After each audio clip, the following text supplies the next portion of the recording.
ರಾಜ್ಯದಲ್ಲಿ ಪೂರ್ವ ಮುಂಗಾರು ಮಳೆಯಿಂದಾಗಿ ಸಾಕಷ್ಟು ರೈತರ ಬದುಕು ಇವತ್ತು ಬಹಳ ಚಿಂತಾಜನಕ ಪರಿಸ್ಥಿತಿಗೆ ಬಂದು ತಲುಪಿದೆ.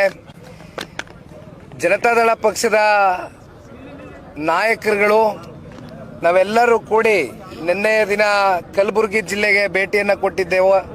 ಕಲಬುರಗಿ ಜಿಲ್ಲೆಯ ಜೇವರ್ಗಿ ಇರ್ಬೋದು, ಅಫಜಲ್ಪುರ ಇರ್ಬೋದು, ಈ ಭಾಗದ ರೈತರ ಸಂಕಷ್ಟವನ್ನ ಹತ್ತಿರದಿಂದ ಹೋಗಿ ಅವರ ಹೊಲ ಗದ್ದೆಗಳಲ್ಲಿ ನಿಂತು ಅದನ್ನು ಆಲಿಸ್ತಕ್ಕಂಥ ಕೆಲಸವನ್ನು ಮಾಡಿದ್ದೇವೆ.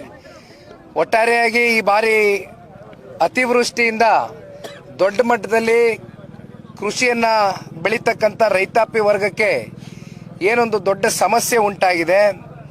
ಆ ನಿಟ್ಟಿನಲ್ಲಿ ಇವತ್ತು ರೈತರು ಹೇಳ್ತಕ್ಕಂಥದ್ದಿಷ್ಟೇ, ಕಳೆದ ಬೀದರ್ ಇರ್ಬೋದು, ಕಲಬುರಗಿ ಎರಡೂ ಕಡೆ ರೈತರು ಒಂದೇ ಮಾತು ಹೇಳ್ತಾರೆ. ಕಲಬುರಗಿ ಜಿಲ್ಲೆಯಲ್ಲಿ 1,05,000 ಹೆಕ್ಟರ್ ಜಮೀನು ಪ್ರದೇಶ ಅಷ್ಟು ಸಂಪೂರ್ಣವಾಗಿ ಇವತ್ತು ಲಾಸ್ ಆಗಿದೆ, ನಾಶ ಆಗಿದೆ ಬೆಳೆ.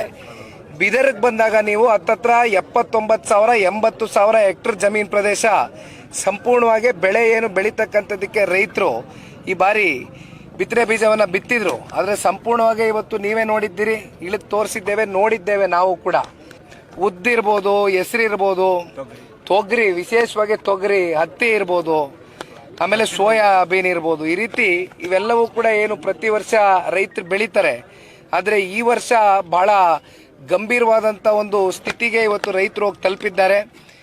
ರೈತರನ್ನ ಇವತ್ತು ಗಮನಿಸ್ತಕ್ಕಂಥ ಕೆಲಸ ರಾಜ್ಯ ಸರ್ಕಾರ ಮಾಡಬೇಕು.